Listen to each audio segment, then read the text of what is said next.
In this video, I'm going to show you how to download Umamusume Pretty Derby on an Android device. If you find this video helpful, please consider to like this video and subscribe to my channel. In saying that, let's just jump straight into the video. Okay, so what we first need to do is go ahead and open up our Play Store. And then from here, we need to do a search. So click on search and type in Umamusume Pretty Derby game. This top result here. And now for me, this is available in my region, so I can go ahead and download and install it. So if you are available to download it, it's going to be shown here.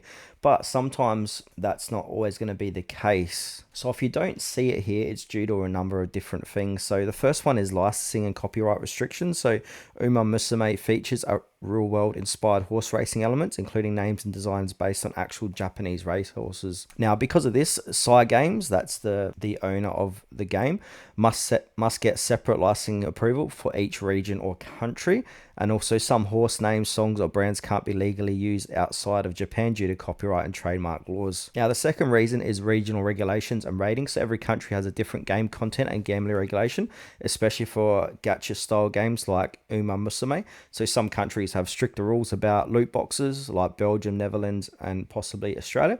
Before releasing globally, Games must get ratings like PG-12 etc. and comply with each region's laws.